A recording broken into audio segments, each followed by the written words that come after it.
ক্লাসে তোমাদের সকলকেই স্বাগত। আজ আমরা আলোচনা করব ফরাসি বিপ্লবে দার্শনিকদের ভূমিকা। প্রথমে আমরা দেখে নিই দার্শনিক কাদের বলা হয়। দার্শনিক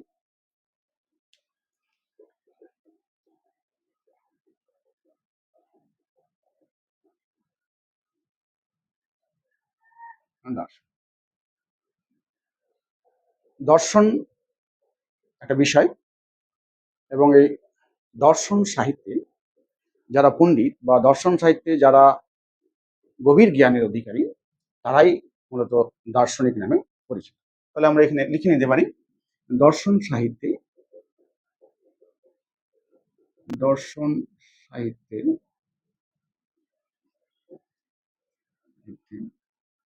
পণ্ডিত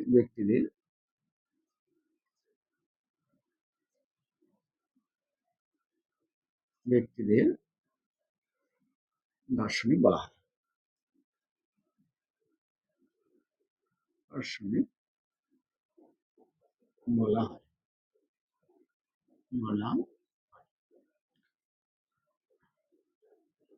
এই দার্শনিকের কথা এলেই আমরা সেই প্রাচীনকালের গ্রিক দার্শনিকের কথা মনে পড়ে যায়। তাহলে আমরা দেখে নেব কয়েকজন গ্রিক দার্শনিকের নাম। সেই সঙ্গে সঙ্গে ভারতীয় দর্শনে বিশেষভাবে কারা প্রসিদ্ধ ছিলেন, এবং আমরা যেহেতু আজকের আলোচনা করছি ফরাসি বিপ্লব, তাই ফ্রান্সের দার্শনিকদের কথাও একটু জেনে নিই। তো ভারতীয় বা প্রথমেই আমরা দেখে নেব গ্রিক দার্শনিকের কথা। গ্রিক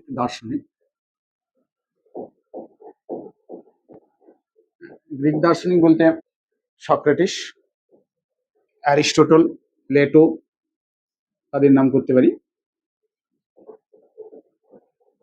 সক্রেটিস, প্লেটো, অ্যারিস্টটল,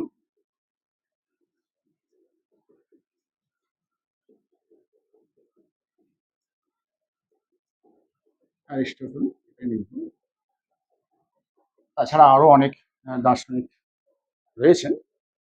এরপরে আমরা দেখে নেব ভারতীয় দার্শনিকদের কথা।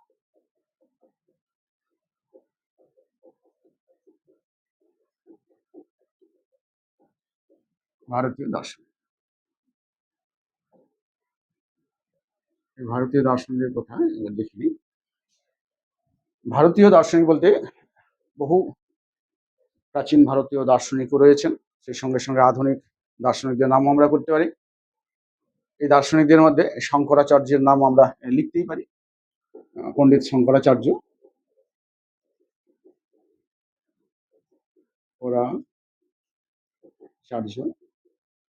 তাছাড়া গৌতম বুদ্ধের কথাও লিখতে পারি।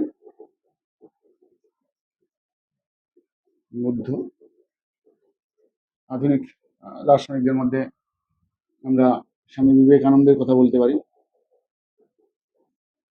বিবেকানন্দ, তাছাড়াও শ্রী অরবিন্দ, রামকৃষ্ণ পরমহংসদেব, আমাদের কবিগুরু রবীন্দ্রনাথ, তাদের নাম আমরা করতে পারি। তোমাদের হয়তো কোনো কোনো সময়ে জানতে চাওয়া হতেও পারে যে দুজন গ্রিক দার্শনিকের নাম লেখো, দুজন ভারতীয় দার্শনিকের নাম লেখো, ইত্যাদি ইত্যাদি। এখন আমরা দেখে নেব, যেহেতু ফরাসি বিপ্লবের কথা আমরা পড়ছি, তাই ফরাসি বিপ্লবটাই আমাদের কাছে বেশি গুরুত্বপূর্ণ। এবং এই ফরাসি দেশে যে সমস্ত দার্শনিকেরা সেই সময় ফরাসি বিপ্লবে বিশেষ প্রভাব রেখেছিলেন তাদের মধ্যে উল্লেখযোগ্য কারা রয়েছে, আমি লিখে নিই ফরাসি দার্শনিক।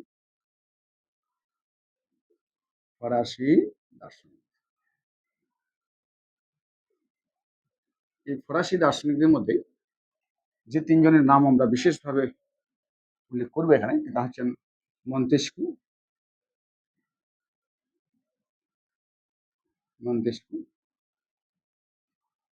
ভলতেয়ার,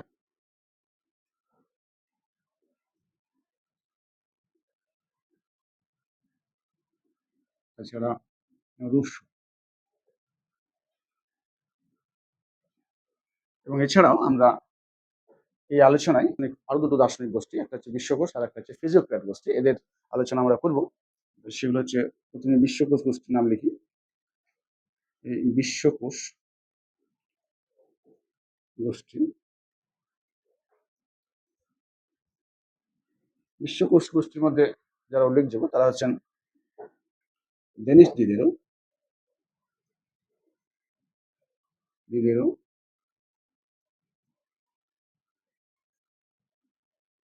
আর ডি অ্যালেনবার্ট। ডি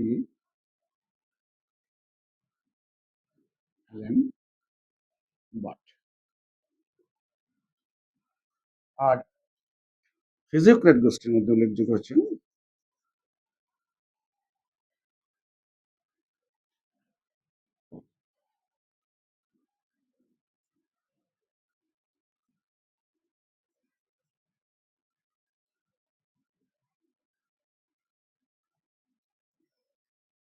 গোষ্ঠী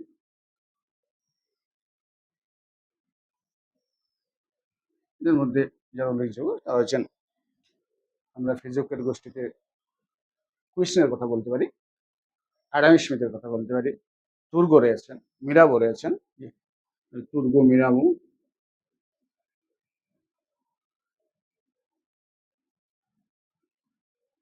মিরাবো, কোয়েশনে,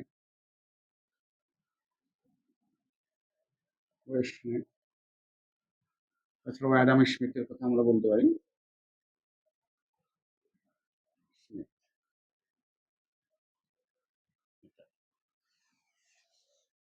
তাহলে আমরা দেখে নিলাম যে ঠিক দার্শনিকদের নাম এবং দুটো বিশ্বকোষ গোষ্ঠী যারা ফরাসি বিপ্লবে গুরুত্বপূর্ণ অবদান রেখেছিলেন তারা হচ্ছেন এই ফরাসি দার্শনিক এবং বিশ্বকোষ গোষ্ঠী ও ফিজিওক্রেট গোষ্ঠী।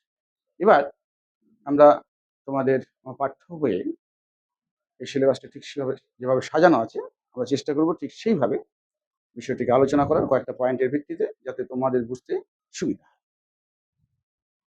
তাহলে আমরা এই অংশটুকু মুছে নিচ্ছি।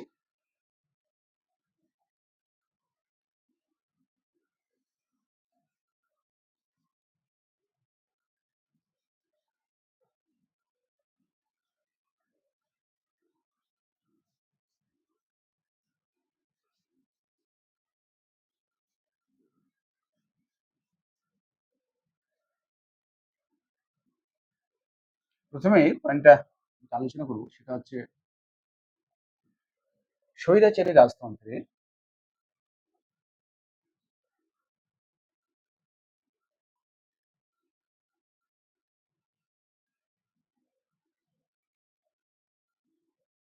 রাজতন্ত্রের বিরোধী।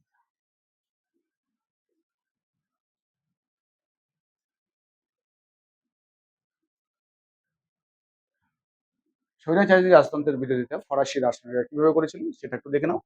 প্রথমে আমরা লিখবো মন্তেস্কুর নাম।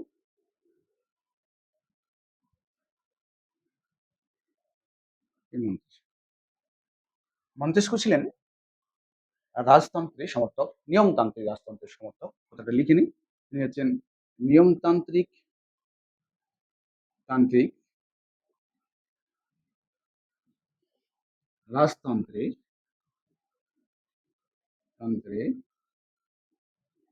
সমর্থক, কিন্তু স্বৈরাচারী রাজতন্ত্রের বিরোধী। কিন্তু স্বৈরাচারী স্বৈরাচারী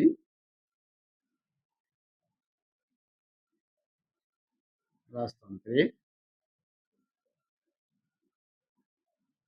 বিরোধী।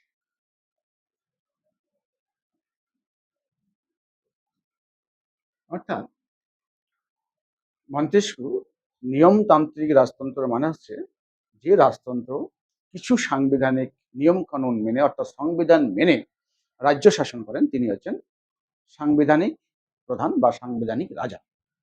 আর যে রাজতন্ত্রে রাজা কোনো রকম সাংবিধানিক রীতিনীতি বা নিয়ম কানুন মানেন না, তিনি তার ইচ্ছা মতো শাসন করেন, তিনি হচ্ছেন স্বৈরতান্ত্রিক রাজতন্ত্রের রাজা বা স্বৈর শাসক। এখন এই মন্তেস্কু ইংল্যান্ডে যেহেতু ছিলেন, তাই ইংল্যান্ডের নিয়মতান্ত্রিক রাজতন্ত্রের ভালো দিকগুলো তিনি দেখেছিলেন এবং সেই নিয়মতান্ত্রিক রাজতন্ত্রকে তিনি তার ভালো দিক দেখে সমর্থন করেছেন। কিন্তু ফ্রান্সে এসে তিনি দেখেন যে তাদের দেশে যে স্বৈরতান্ত্রিক রাজত্ব চলছে বা স্বৈরতান্ত্রিক শাসন ব্যবস্থা রয়েছে তা জনগণের ঘোর বিরোধী, এবং এই স্বৈরতান্ত্রিক শাসন ব্যবস্থা জনগণের পক্ষে কোনো রকম মঙ্গলমূলক কাজকর্ম করছে না। সেই জন্য তিনি স্বৈরতান্ত্রিক রাজতন্ত্রের চরম বিরোধিতা শুরু করেন। তার যে বই রয়েছে সেই বইটির নাম আমরা লিখব। সেটি হচ্ছে দ্য স্পিরিট অফ লস নামে একটি গ্রন্থ, এবং সেই গ্রন্থে তিনি কি বলছেন? তিনি ক্ষমতা বিভাজন নীতির কথা বলছেন। তিনি ক্ষমতা বিভাজন ক্ষমতা বিভাজন নীতির এই ক্ষমতা বিভাজন নীতির কথা তিনি বলেছেন। ওই ক্ষমতা বিভাজন নীতিটা একটু দেখে নাকি না, ক্ষমতা বিভাজন নীতি বলতে বোঝায় সেই নীতি যার দ্বারা কোনো একটি রাষ্ট্রের আইন, শাসন এবং বিচার এই ৩টি স্তম্ভের ৩টি আলাদা, আলাদা প্রধান থাকেন এবং প্রত্যেকেই তারা নিজে, নিজে স্বাধীন। কেউ কারো উপরে নির্ভরশীল নয়। এরকম ব্যবস্থাকেই বলা হচ্ছে ক্ষমতা স্বতন্ত্রীকরণ ব্যবস্থা বা ক্ষমতা বিভাজন ব্যবস্থা। কিন্তু ফ্রান্সের যে সরকার তৎকালীন সময়ে ছিল, সেই সরকার এই নীতি মেনে চলত না। তাদের ৩টি অর্থাৎ আইন, শাসন এবং বিচার ৩টি বিভাগেরই প্রধান ছিলেন কি? রাজা। যার ফলে কি হতো?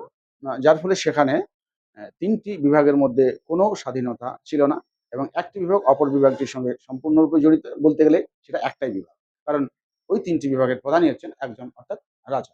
এখন যদি ক্ষমতা স্বতন্ত্রীকরণ নীতি প্রবর্তন থাকে তাহলে কি হবে? যেমন উদাহরণ দিয়ে তোমাদের একটু বলি। যেমন ধরো হয়তো কোনো একজন ব্যক্তি, তাকে সরকার কোনো একটা অভিযোগে অভিযুক্ত করেছেন এবং সরকার উদ্দেশ্যপ্রণোদিতভাবেই সেই ব্যক্তিকে শাস্তি দিতে চাইছেন বা জেলে রাখতে চাইছেন। তখন তিনি কি করবেন? তিনি আইনের সাহায্য নিবেন এবং আইন মোতাবেক তিনি বিচারের জন্য যাবেন এবং সেক্ষেত্রে কিন্তু তার যখন বিচার ব্যবস্থা চলবে, সেই বিচার পদ্ধতিতে সরকারের কিন্তু কোনো রকমভাবে নিয়ন্ত্রণ করার আর জায়গা নেই। কারণ আমাদের দেশের বিচার ব্যবস্থা একটা স্বতন্ত্র বিচার ব্যবস্থা। সেখানে ক্ষমতা বিভাজন নীতি রয়েছে।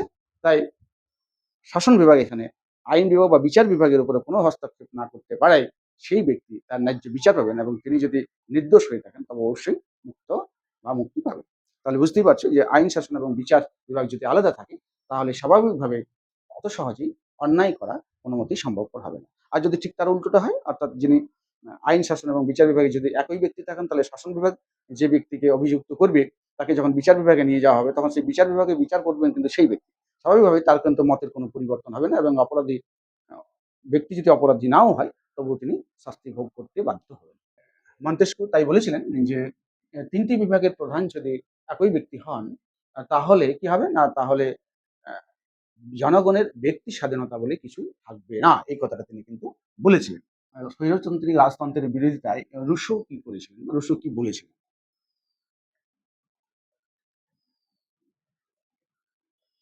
এই রুশো, দার্শনিক রুশো তার বেশ কয়েকটি গ্রন্থ রয়েছে এই রাজতান্ত্রিক স্বৈরাচারের বিরুদ্ধে, যেখানে তিনি তার বক্তব্য রেখেছিলেন।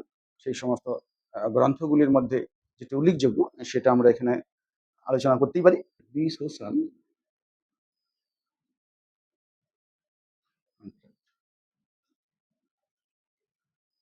এই সোশ্যাল কন্ট্রাক্ট গ্রন্থে রুশো তার স্বৈরাচারের বিরুদ্ধে এবং তৎকালীন সমাজ ব্যবস্থা তার বিরুদ্ধেও মত প্রকাশ করেছিলেন। তিনি বলেছিলেন যে রাজা কি বলছেন দেখো, এখানে লিখব। তিনি বলছেন যে রাজা জনগণের ইচ্ছা, কার ইচ্ছা? না, জনগণের ইচ্ছায় একটি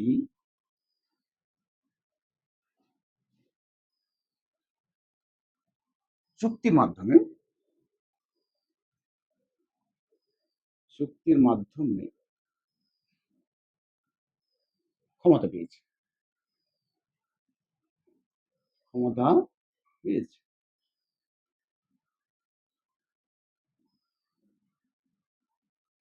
সুতরাং এই স্বৈরাচারী রাজা যদি জনগণের উপরে অত্যাচার করেন তাহলে সেই রাজাকে পদচ্যুত করার ক্ষমতা জনগণের রয়েছে। এটা লিখে নিন। রাজা যদি স্বৈরাচারী হয়ে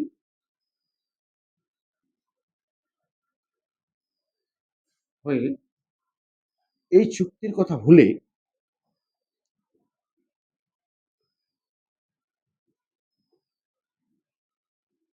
ভুলে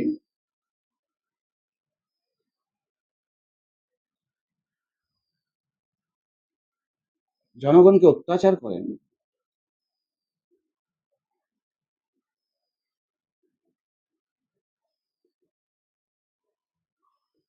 তবে সেই রাজাকে পদচ্যুত করার অধিকার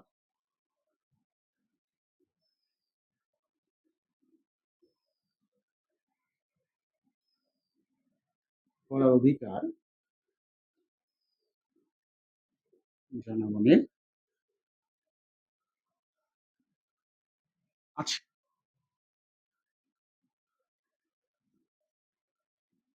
এর দ্বারা কি হলো না, আমরা আগে কয়েকটা ক্লাসে আলোচনা করেছি যে স্বৈরতান্ত্রিক রাজতন্ত্র সম্পর্কে।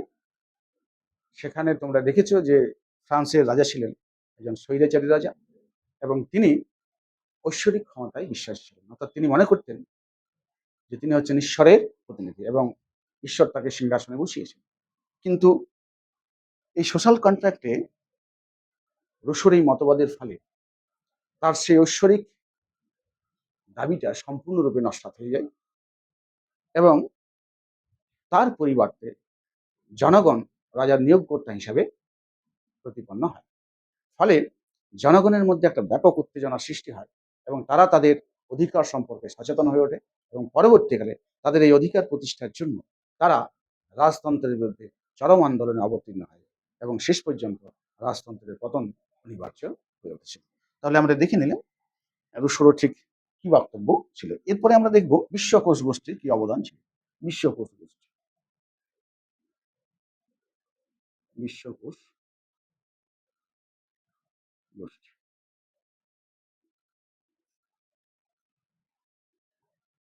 বিশ্বকোষ গোষ্ঠীর রচয়িতা ছিলেন বা বিশ্বকোষ গোষ্ঠীতে ছিলেন ডেনিস ডিডারো এবং ডি অ্যালেম্বার্ট।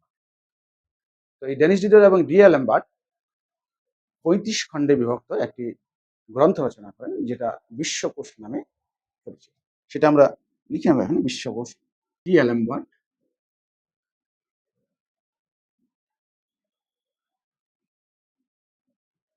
ও ডেনিস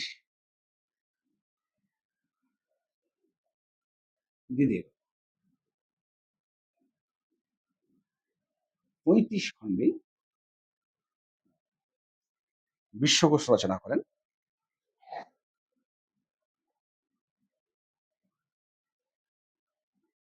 বিশ্বকোষ, যেটাকে এনসাইক্লোপিডিয়া বলা হয়,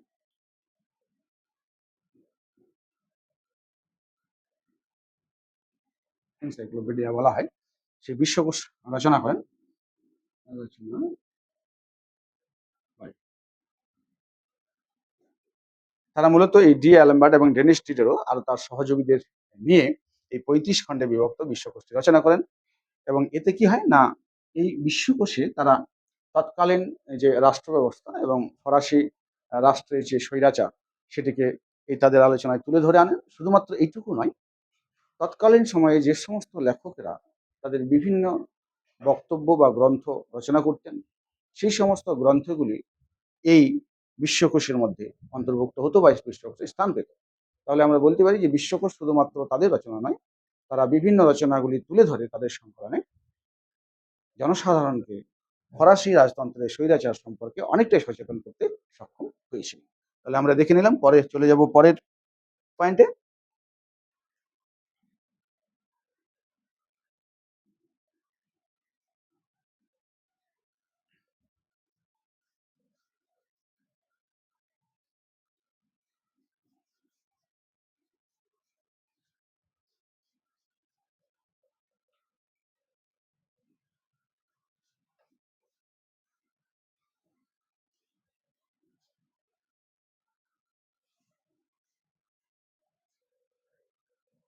পরের 2 নম্বর পয়েন্ট, এই 2 নম্বর পয়েন্টে বৈষম্যমূলক সমাজ ব্যবস্থার বিরোধিতা।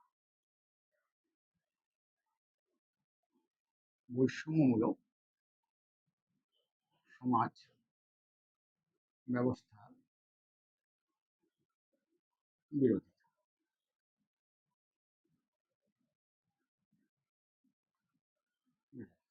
এই বৈষম্যমূলক সমাজ ব্যবস্থা বিরোধিতা ঠিক কিভাবে করা হয়েছিল সেই সম্পর্কে আমরা এখন আলোচনা করে নেব। প্রথমেই আমরা মন্তেস্কুর কথা আলোচনা করব।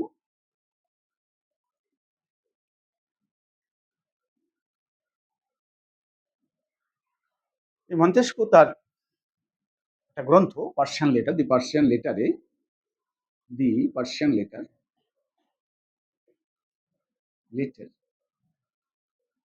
এই পার্সিয়ান লেটার গ্রন্থে তৎকালীন ফ্রান্সে প্রচলিত সমাজ ব্যবস্থার কঠোর সমালোচনা করেছেন এবং সেই সমাজ ব্যবস্থার দুর্নীতি এবং তাদের যে অত্যাচার সেগুলি কিন্তু তার গ্রন্থের মাধ্যমে তিনি তুলে ধরে জনসাধারণকে অনেকটাই সচেতন করেছিলেন এই গ্রন্থের মাধ্যমে।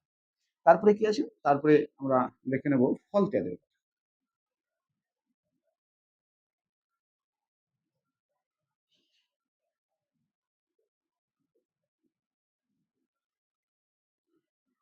ভলতেয়ারের কথা আমরা বিশেষভাবে আলোচনা করব, কারণ সে সময়ে যে সমস্ত দার্শনিকরা ফ্রান্সে তাদের লেখনীর দ্বারা বিখ্যাত হয়েছিলেন তাদের মধ্যে সবচেয়ে জনপ্রিয় ছিলেন এই ভলতেয়ার, এবং তিনি অত্যন্ত একজন জনপ্রিয় ব্যঙ্গাত্মক রচয়িতা ছিলেন। তিনি একাধারে সাহিত্যিক, দার্শনিক, ঐতিহাসিকও ছিলেন এবং তার যে প্রকৃত নাম সেটা হচ্ছে ফ্রান্সোয়া মারি আরো।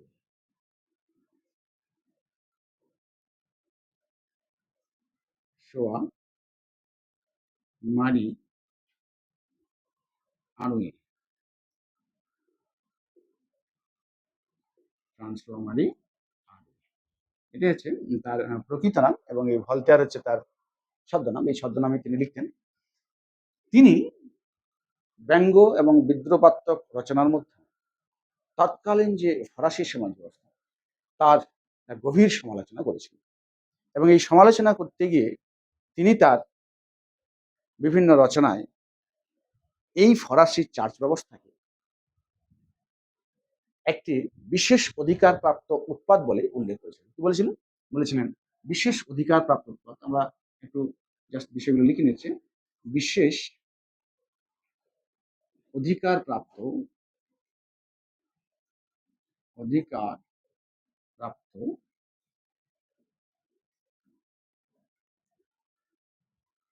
উৎপাদ। এই বিশেষ অধিকারপ্রাপ্ত উৎপাদ বলে তিনি উল্লেখ করেন। এটাকে বলা হয়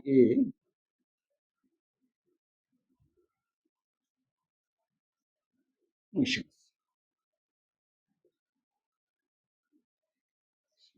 ঠিক আছে?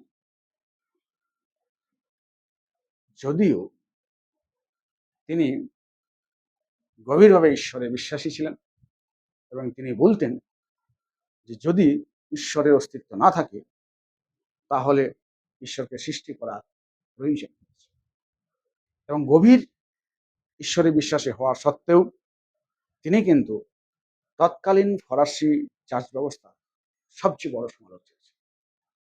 কারণ কি না, ফরাসি যে চার্চ ব্যবস্থা ছিল সেই চার্চ ব্যবস্থা তৎকালীন সময়ে ধর্মের নাম নানা রকমের অনাচার এবং দুর্নীতিতে ডুবেছে। অর্থাৎ জনসাধারণকে তারা এত বেশি অত্যাচার করত এবং জনসাধারণের কাছ থেকে এতটা বেশি পরিমাণে অর্থ আদায়ের জন্য চেষ্টা চালিয়েছিল যে সেই সময়ে এই চার্চ ব্যবস্থা একেবারেই তাদের মূল্যবোধ থেকে সরে দাঁড়িয়েছে। তাই সেখানে ধর্মের নৈতিকতা বলে কিছু ছিল না। এই কারণে এই ভলতেয়ার তিনি নিজে একজন ঈশ্বরে বিশ্বাসী হওয়া সত্ত্বেও চার্চ ব্যবস্থার গভীর সমালোচনা করেছিলেন। তাহলে আমরা দেখতে পেলাম যে তিনি চার্চ ব্যবস্থার কিভাবে সমালোচনা করেছিলেন। এরপর আমরা দেখে নেব রুশোর কথা। এই রুশো কি বলছেন? রুশোর আরো অনেক গ্রন্থ রয়েছে। তিনি তার গ্রন্থগুলিতে একটা গ্রন্থের কথা আমরা এখানে লিখতে পারি, অরিজিন অফ ইনইকুয়ালিটি।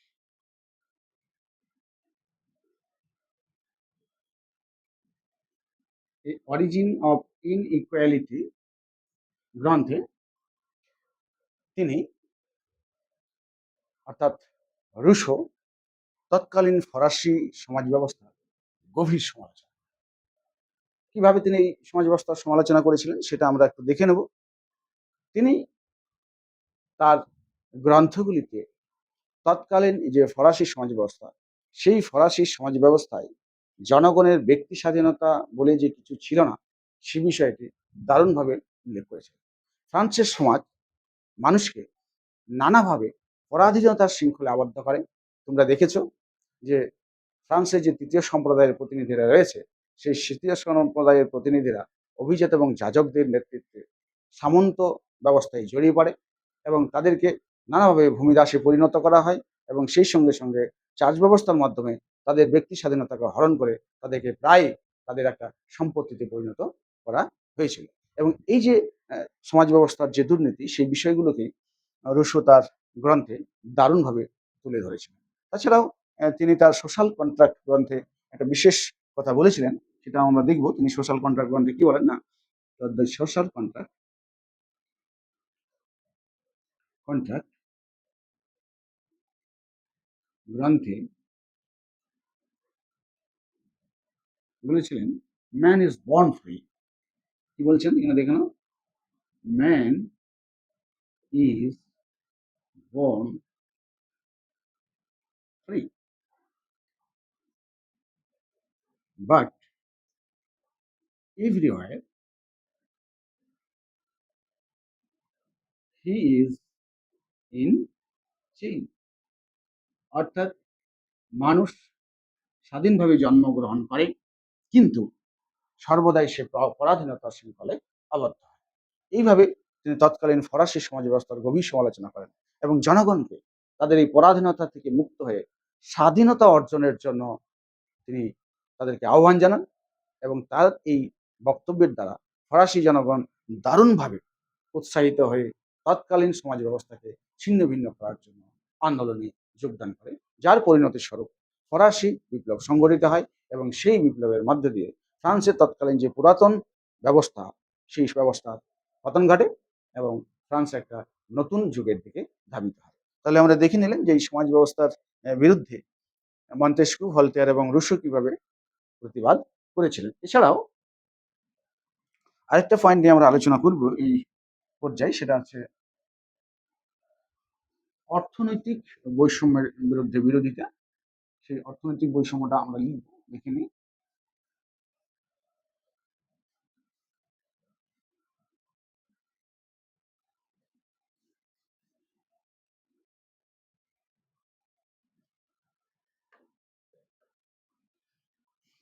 তিন নম্বর পয়েন্ট,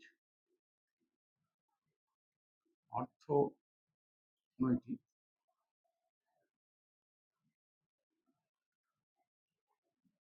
অর্থনৈতিক নীতির বিরোধিতা। এই অর্থনৈতিক নীতির বিরোধিতা মূলত সেই সময় যারা করেছিলেন তারা হচ্ছেন ফিজিওক্র্যাট গোষ্ঠী।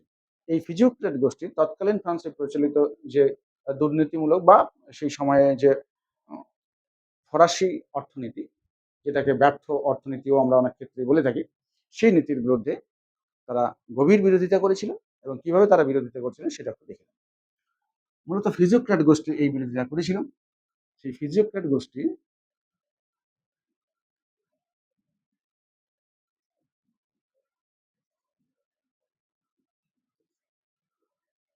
এই ফিজিওক্র্যাট গোষ্ঠী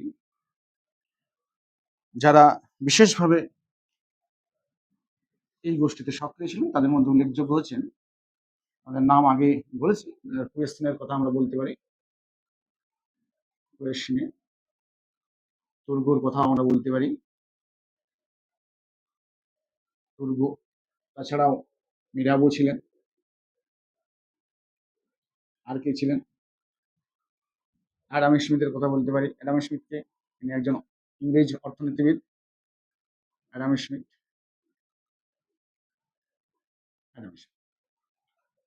পরবর্তীকালে এই তুর্গোর কথা তোমরা পড়বে। তিনি ফ্রান্সের একজন অর্থমন্ত্রী হয়েছিলেন এবং অত্যন্ত ভালো অর্থমন্ত্রী ছিলেন। তার মত অস্বীকার করে শেষ পর্যন্ত সরাসরি ফরাসি বিপ্লব ডেকে এনেছে। যাই হোক, আমরা দেখে নিই। ফিজিওক্র্যাট গোষ্ঠী মূলত অবাধ বাণিজ্য নীতির সমর্থক ছিল। কে সমর্থক ছিল? অবাধ বাণিজ্য নীতি বাণিজ্য নীতির সমর্থক সমর্থক এই অবাধ বাণিজ্য নীতির সমর্থক ছিলেন এই ফিজিওক্র্যাট গোষ্ঠী। অবাধ বাণিজ্য নীতি বলতে ঠিক কি বলা হয় না, অবাধ বাণিজ্য নীতি হচ্ছে মুক্ত বাণিজ্য নীতি, যেটা অ্যাডাম স্মিথ তার একটা বিশেষ গ্রন্থ, তোমরা অ্যাডাম স্মিথের গ্রন্থ হয়তো জানো, সেটা হচ্ছে দ্য ওয়েলথ অফ নেশন। কি নাম? দি ওয়েলথ অফ নেশন। এই ওয়েলথ অফ নেশন গ্রন্থে অ্যাডাম স্মিথ কি করলেন? অ্যাডাম স্মিথ বলছেন, হুম,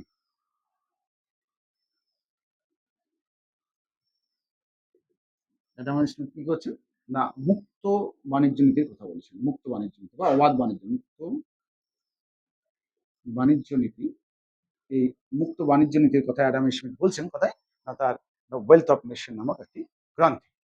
তিনি কি বলছেন না, ফ্রান্স তথা সমগ্র বিশ্বের যে অর্থনীতি সেটা মুক্ত অর্থনীতি হওয়া প্রয়োজন, এবং মুক্ত অর্থনীতি যদি হয় তাহলে অর্থনীতি তার নিজের পথেই তার উন্নতির পথ গতিতেই উন্নতির পথটা খুঁজে নেবে, এবং সেটা হলে ব্যক্তিগত যেমন অর্থনীতির অনেকটা উন্নতি ঘটবে, ঠিক সেরকম রাষ্ট্রেরও অর্থনৈতিক উন্নতি এবং বিশ্ব অর্থনীতির দিক দিয়ে অনেকটাই উন্নত হবে। এই ছিল তার বক্তব্য। কিন্তু ফ্রান্সে তৎকালীন যে ব্যবস্থা প্রচলিত ছিল সেটা হচ্ছে মার্কেন্টাইল অর্থনীতি।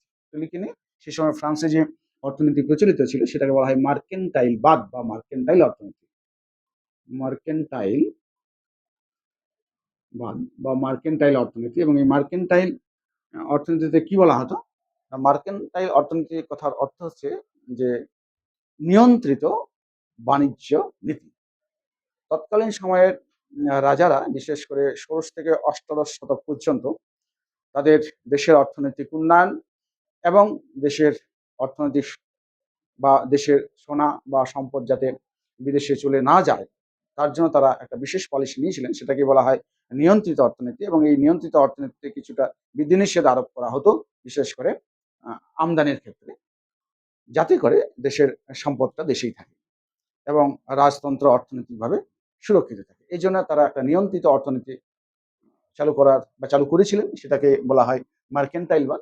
তো স্বাভাবিকভাবেই দুটো বিপরীত অর্থনীতি, একদিকে ফ্রান্সে প্রচলিত আছে মার্কেন্টাইলবাদ, অপরদিকে এই যে ফিজিওক্র্যাট গোষ্ঠী তারা চাইছেন মুক্ত অর্থনীতি। স্বাভাবিকভাবেই দুটো অর্থনীতির মধ্যে একটা সংঘাত, এবং এই ফিজিওক্র্যাটসরা তাদের মতবাদকে জনপ্রিয় করার জন্য একটা ব্যাপক প্রচার চালান, এবং তাদের মতবাদে দ্বারা উৎসাহিত হয়ে ফ্রান্সের সে সময়ে জনগণ, তোমরা জানো ফ্রান্সের জনগণ বিশেষ করে তৃতীয় সম্প্রদায়ের বুর্জোয়ারা তারা ব্যবসা বাণিজ্যে জড়িত ছিলেন। সুতরাং তাদের মনে এই অর্থনীতি বিশেষভাবে প্রভাব বিস্তার করে, এবং তার দ্বারা তারা প্রভাবিত হয়ে রাজার এই মার্কেন্টাইলবাদ অর্থনীতির বিরুদ্ধে তীব্র সমালোচনা এবং বিরোধ শুরু করে। তাহলে আমরা দেখে নিলাম বিষয়টা। এরপরে আমরা দেখে নেব এই ফরাসি বিপ্লবে দার্শনিকদের ভূমিকার মূল্যায়নটা দেখে নেব, ঠিক মূল্যায়ন করে নেব যে কতটা অবদান তাদের ছিল এই আলোচনার পরিপ্রেক্ষিতে। তাহলে আমরা মূল্যায়নটা করে নিই। মূল্যায়ন। ফরাসি বিপ্লবে দার্শনিকদের যে এই অবদান, সেই অবদান সম্পর্কে ঐতিহাসিকরা কিন্তু দ্বিধাদ্বন্দ্ব। একদল ঐতিহাসিক মনে করছেন যে ফরাসি বিপ্লবে এই দার্শনিকদের একটা গভীর অবদান ছিল, এবং দার্শনিকদের অবদান ছাড়া ফরাসি বিপ্লব সম্ভবই হতো না। অপরদিকে অপর একটা গোষ্ঠী তারা মনে করছেন যে না, ফরাসি বিপ্লবে দার্শনিকদের খুব একটা বিশেষ ভূমিকা ছিল না, এবং তাদের অবদান ছাড়াও ফরাসি বিপ্লব ঘটা সম্ভব ছিল বা ফরাসি বিপ্লব ঘটত। সুতরাং দুই বিরোধী গোষ্ঠীর মধ্যে একটা মতের পার্থক্য রয়েছে। আমরা একটু দেখে নেব সেই সপক্ষে এবং বিপক্ষে যুক্তিগুলো ঠিক কি কি। সপক্ষে যুক্তি, সপক্ষে যুক্তি কি ছিল না, সপক্ষে যারা যুক্তি দিয়েছেন তাদের মধ্যে একজনের নাম আমরা করতেই পারি, তিনি হচ্ছেন এডমন্ড বার্গ। ঐতিহাসিক এডমন্ড বার্গ। তিনি বলছেন যে ফরাসি বিপ্লবে বা ফরাসি বিপ্লব দার্শনিকদের ষড়যন্ত্রের ফল। কি না, ফরাসি বিপ্লব দার্শনিকদের ষড়যন্ত্রের ফল, অর্থাৎ ফরাসি বিপ্লবে দার্শনিকদের একটা গভীর ভূমিকা রয়েছে। ফরাসি বিপ্লব বিপ্লব দার্শনিকদের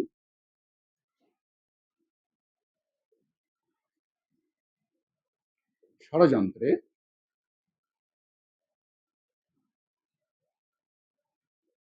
ষড়যন্ত্রের ফল। আবার পেইন বলছেন, কি বলছেন? তিনি বলছেন ফ্রান্স কি করেছিল? না, দর্শনের বিষ পান করেছিল। দর্শনের বিষ পান করেছিল। পান করেছিল। অর্থাৎ তারা ফরাসি বিপ্লবে দার্শনিকদের বিশেষ অবদান রয়েছে বলেই মনে করে। অপর দিকে বিপক্ষে যে যুক্তিটা রয়েছে সেটা হচ্ছে, একবার দেখে নাও বিপক্ষে যুক্তি। এই বিপক্ষে যারা যুক্তি দিয়েছেন তাদের মধ্যে আমরা ডেভিড টমসনের কথা বলতে পারি। টমসন তিনি বলছেন ফরাসি বিপ্লবে দার্শনিকদের অবদান ছিল। ফরাসি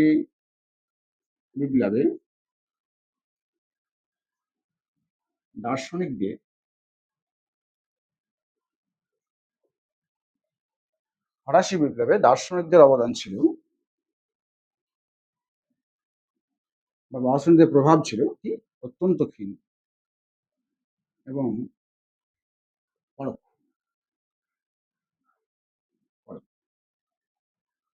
আরেকজন ঐতিহাসিক, তার কথা আমরা এখানে বলবো, সেটা হচ্ছে ঐতিহাসিক গুডউইন। এই গুডউইন তিনি একটা গ্রন্থ লিখেছিলেন, তার নাম হচ্ছে দ্য ফ্রেঞ্চ রিভলিউশন। এই ফ্রেঞ্চ রিভলিউশনে তিনি ফ্রান্সের তৎকালীন সময় যে ফরাসি বিপ্লব 1789 খ্রিস্টাব্দে হয়, সেই ফরাসি বিপ্লবের বিভিন্ন কারণ এবং তার প্রভাব সম্পর্কে বিস্তারিত আলোচনা। কিন্তু দুর্ভাগ্যবশত তিনি তার এই গ্রন্থে দার্শনিকদের কথা কোনোভাবেই উল্লেখ করেন। অর্থাৎ এ থেকে আমরা ধরে নিতেই পারি যে ফরাসি বিপ্লবে দার্শনিকদের যে কোনো অবদান ছিল সেটা তিনি মোটেই বিশ্বাস করেন। তাহলে আমরা এই আলোচনায় দেখতে পেলাম যে ফরাসি বিপ্লবে দার্শনিকদের যে ভূমিকা ছিল সে সম্পর্কে ঐতিহাসিকরা দ্বিধাবিভক্ত। অর্থাৎ অনেকেই স্বীকার করেন, আবার অনেকেই স্বীকার করেন না। সামগ্রিক আলোচনার পরিপ্রেক্ষিতে আমরা এটুকুই বলতে পারি যে ফরাসি জনগণের মধ্যে, অর্থাৎ ফরাসি জনগণের যে তৃতীয় সম্প্রদায় রয়েছে, সেই তৃতীয় সম্প্রদায়ের মনের মধ্যে অভিজাত যাজক, চার্চ ব্যবস্থা এবং রাজতন্ত্রের বিরুদ্ধে যে গভীর ক্ষোভের জন্ম হয়েছিল, সেই ক্ষোভকে এই দার্শনিকেরা পরোক্ষভাবে তাদের লেখনীর মাধ্যমে জাগ্রত করে তুলেছিলেন এবং সেই ক্ষোভ থেকে তাদেরকে বিপ্লবের দিকে ধাবিত করতে অনুপ্রাণিত করেছিলেন। সুতরাং পরিশেষে আমরা বলতেই পারি যে ফরাসি বিপ্লবে দার্শনিকদের ভূমিকা অবশ্যই ছিল এবং তাদের ভূমিকা ছাড়া ফরাসি বিপ্লব এতটা সফলতা লাভ করতে পারত বলে আমাদের ঠিক মনে হয়। আজকের আলোচনা এই পর্যন্তই। পরে দেখা হবে কোনো একটা ভিডিওতে।